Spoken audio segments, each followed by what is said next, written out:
ইউটিউবে short video নিয়ে অনেক ভিডিও রয়েছে, যেমন মাত্র 3 দিনে শর্ট ভিডিও ভাইরাল, অন্যের ভিডিও কপি করে লাখ টাকা ইনকাম, কপি পেস্ট করে কোটিপতি। কিন্তু এই সকল ভিডিও দেখার পর আপনার চ্যানেলের অবস্থা কিছুটা এইরকম থাকে। এর সবচাইতে বড় কারণ হলো আপনি এখনও শর্ট অ্যালগরিদম সম্পর্কে ভালোভাবে জানেননি। এটাও ঠিক, আমিও শর্ট ভাইরাল টপিকে একটা ভিডিও বানিয়েছিলাম, যেটাও তাদের ভিডিওর মতো ইউজলেসই ছিল। তবে আমি আপনাকে প্রমিস করতেছি এই ভিডিওতে আমি কোনো প্রকার বাড়তি বকবক করব না, যে এই ভিডিওতে আপনি হাজার হাজার ট্যাগ ব্যবহার করুন তাহলেই আপনার শর্ট ভিডিও ভাইরাল হয়ে যাবে। ভাইরাল সাউন্ড দিয়ে ভিডিও আপলোড দিন তাহলে আপনার শর্টে ভিউজের ঝড় চলে আসবে। এই সিক্রেট সেটিং অন করলে আপনার ভিডিও ভাইরাল হয়ে যাবে। এই সব ইউজলেস জ্ঞান তো বহুত শুনেছেন সো কল্ড ইউটিউবারদের থেকে, যারা আপনাদেরকে এতদিন এইভাবে জ্ঞান দিয়ে এসেছে। সো গাইজ, এই সেটিংটি অন করা মাত্রই আপনাদের ভিডিওতে মিলিয়ন ভিউজ আসবে। আর এই সেটিংটি যদি আপনারা অন না করেন তাহলে আপনার বাপ দাদা 14 গোষ্ঠীকে ভিক্ষা করে খেতে হবে। ওকে, শর্ট অ্যালগরিদম বুঝতে হলে আমাদেরকে এর কিছু জিনিস বুঝতে হবে। অনেক সময় আমাদের ভিডিও সবকিছু ভালো হলেও আমাদের শর্ট ভিডিওটা ভাইরাল হয় না। সবকিছু ভালো বলতে আমি এখানে সোয়াইপ রেট এবং অডিয়েন্স রিটেনশনকে বুঝিয়েছি। আবার অনেক সময় অনেক ভিডিও সবকিছু খারাপ থাকা সত্ত্বেও ওই ভিডিওটা ভাইরাল হয়ে যায়। মানে সোয়াইপ রেট এবং এভারেজ ভিউ ডিউরেশন খারাপ থাকা সত্ত্বেও ওই ভিডিওটা অনেক সময় বেশি ভিউজ চলে আসে। এটার কারণ কি? এটার কারণ বের করতে হলে আমাদেরকে সর্বপ্রথম ইউটিউব কেন শর্ট লঞ্চ করেছে সেটা বুঝতে হবে।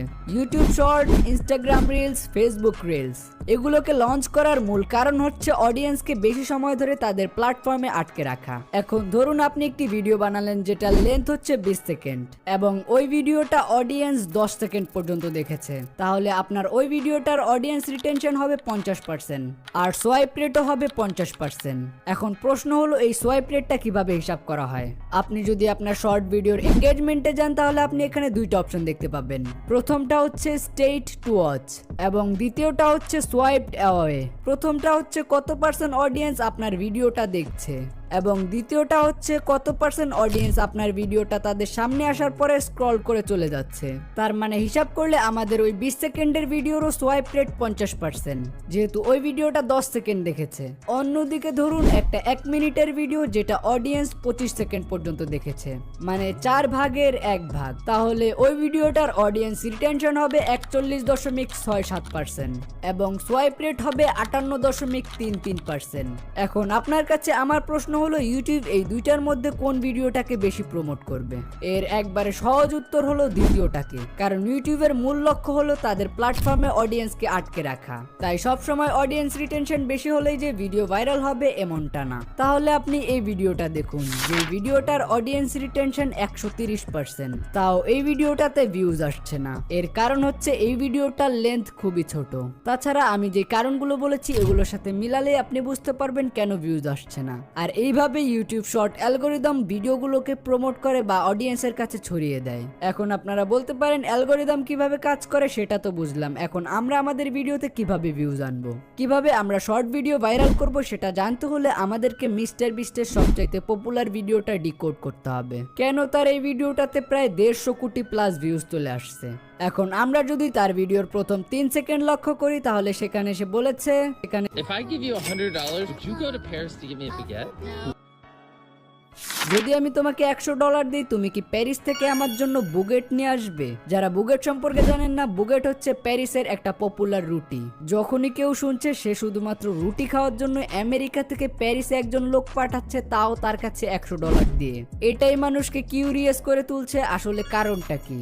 এরপর পুরো শর্টটা জুড়ে দেখানো হয় তাদের জার্নি।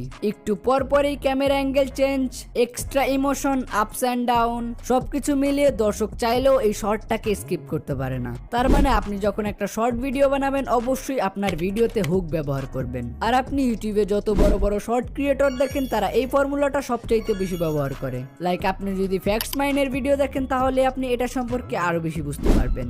শর্ট ভিডিওতে ভিউজ আসার পিছনে আর একটা পয়েন্ট হচ্ছে কন্টেন্ট সিলেকশন। আপনি যেই ক্যাটাগরিতে যেই টাইপেরই ভিডিও বানান না কেন, যদি আপনার কন্টেন্ট সিলেকশন ভালো না হয় তাহলে ওই ভিডিওতে কোনোদিনও ভিউজ আসবে না, সেটা হোক লং অথবা শর্ট ভিডিও। এখন মিস্টার বিস্ট আর্টিস্ট যদি আগামীকাল ব্লগিং ভিডিও আপলোড দেওয়া শুরু করে তাহলে তার চ্যানেল অনেকটাই ডাউন হয়ে যাবে, কারণ 90% অডিয়েন্সই তার ভিডিও দেখে তার এক্সট্রা অর্ডিনারি কন্টেন্টের জন্য। তাই সেই অনুযায়ী তার কন্টেন্টের মানও ওরকম রাখতে হবে। এবং লাস্ট, শর্ট ভিডিওতে ভিউজ আনার জন্য আপনারা আপনার ভিডিওতে থাম্বনেল ব্যবহার করতে পারেন। এখন থাম্বনেল আপনার শর্ট ভিডিওর জন্য কিভাবে কাজ করে চলুন এটা একটু এক্সপ্লেন করি।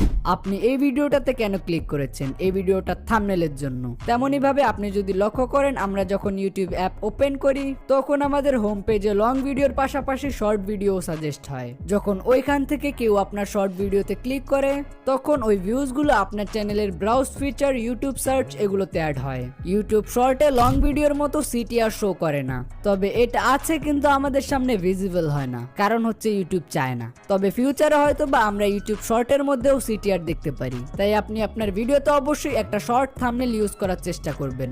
এখন থাম্বনেল বলতে আমি এরকম বোঝাচ্ছি না যে আপনি হাজার হাজার টেক্সট দিয়ে ভরে ফেলবেন। আপনার ওই থাম্বনেলটা দেখলেই মানুষ যাতে বুঝতে পারে আপনার ভিডিওর মধ্যে কি রয়েছে। আর আপনারা যদি জানতে চান কিভাবে একটা এঙ্গেজিং থাম্বনেল বানাতে হয় তাহলে আমাদের এই ভিডিওটি দেখে আসতে পারেন, যেটার লিংক আমি ডিসক্রিপশন বক্সে দিয়ে দেব। আমরা এখনো পর্যন্ত শর্ট ভিডিও ভাইরাল করার জন্য মোট 3টা পয়েন্ট কভার করেছি। প্রথমটা হচ্ছে হুক, দ্বিতীয়টা হচ্ছে কন্টেন্ট সিলেকশন এবং তৃতীয়টা হচ্ছে থাম্বনেল। ধরুন এই সবগুলো জিনিস মেনে আপনি একটি পারফেক্ট ভিডিও বানিয়ে ফেললেন। এইবার পালা হচ্ছে ভিডিওটা আপলোডের। এখন আপনারা যদি ইউটিউবে এসে সার্চ দেন how to upload YouTube short, তখন আপনার সামনে অনেক অনেক সো কল্ড ইউটিউবারদের ভিডিও চলে আসবে, যারা আপনাকে বলে যে আপনার ভিডিওতে লাখ লাখ কোটি কোটি ট্যাগ ব্যবহার করুন তাহলে আপনার ভিডিওটা ভাইরাল হয়ে যাবে, অথবা এই সিক্রেট সেটিং অন করুন তাহলে আপনার ভিডিও ভাইরাল হয়ে যাবে। কিন্তু ইউটিউব নিজেই বলে যে ট্যাগ ভিডিও ভাইরালের ক্ষেত্রে কোনো কাজে দেয় না। তাই আপনি যখন শর্ট ভিডিও আপলোড দিবেন আপনার ভিডিও রিলেটেড সর্বোচ্চ 2 থেকে 3টা হ্যাশট্যাগ ব্যবহার করবেন। কপি পেস্ট করে লাখ লাখ ট্যাগ ব্যবহার করার দরকার নেই। আর শর্ট ভিডিওর ক্ষেত্রে এসইও একবারেই কাজে লাগে না। যদি আপনার কন্টেন্ট কোয়ালিটি ভালো হয় তাহলে এসইওর কোনো প্রয়োজনই নেই। আর এই কথাটা আমি হাওয়ার উপরে বলছি না। কয়েকদিন আগে আমি আমার চ্যানেলে একটা ভিডিও আপলোড দিয়েছিলাম, যেখানে আমি দেখিয়েছি কিভাবে দুবরাতির মতো শর্ট ভিডিও এডিট করতে হয়। ওই ভিডিওটা যখন আমার বানানো কমপ্লিট হয়ে যায় আমি একটা এক্সপেরিমেন্ট করার জন্য একটা নতুন চ্যানেল খুলে ওই ভিডিওটা কোনো প্রকার ট্যাগ টাইটেল ছাড়া ওই চ্যানেলে আপলোড করে দেই। আপলোড করার সময় আমি কোনো প্রকার ট্যাগ, হ্যাশট্যাগ, ডিসক্রিপশন, থাম্বনেল কিচ্ছু দেইনি। তাও ওই ভিডিওটাতে প্রায় 2500-র কাছাকাছি ইমপ্রেশন চলে গেছে। তাই বাধ্য হয়ে 2 দিন পর আমি ওই ভিডিওটা প্রাইভেট করে দেই। তার মানে আপনার শর্ট ভিডিও হোক বা লং ভিডিও, ভিডিওতে ভিউজ আনার জন্য সবচাইতে যেটা গুরুত্বপূর্ণ সেটা হচ্ছে আপনার কোয়ালিটি কন্টেন্ট, কন্টেন্ট সিলেকশন এবং ওই জিনিসটাকে কিভাবে আপনি অডিয়েন্সের সামনে তুলে ধরতেছেন, এই সব কিছু ম্যাটার করে। তাই ইউটিউবে ওইরকম শর্ট ভাইরালের শর্টকাট না খুঁজে নিজের কন্টেন্টের উপরে ফোকাস করুন। এখন অনেকেরই প্রশ্ন থাকতে পারে তাহলে 2025 সালে আমার কোন ধরনের শর্ট নিয়ে কাজ করা উচিত? আমি আপনাকে অনেস্টলি কিছু কন্টেন্ট আইডিয়া সাজেস্ট করতে পারি। প্রথমত, কোনো প্রকার কপি পেস্ট, শর্টকাট এগুলোর দিকে যাওয়া যাবে না। যেহেতু বর্তমানে এআই রেভলিউশন অনেক বেশি বেড়ে গেছে, তাই আপনাকে এআই এর সাথে ভালোভাবে অ্যাডপ্ট করে নিতে হবে। আপনি বর্তমান সময়ে চাইলে এআই দিয়ে স্টোরি টেলিং ভিডিও বানাতে পারেন, অথবা এআই ব্যবহার করে বাচ্চাদের জন্য কিড স্টোরি বানাতে পারেন। যদি এই ভিডিওতে আমি এই আইডিয়াগুলো নিয়ে ডিসকাস করতে চাই তাহলে এই ভিডিওটা অনেক বেশি বড় হয়ে যাবে। আপনারা যদি শর্ট চ্যানেলের আইডিয়া চান অথবা শর্ট কন্টেন্টের আইডিয়া চান তাহলে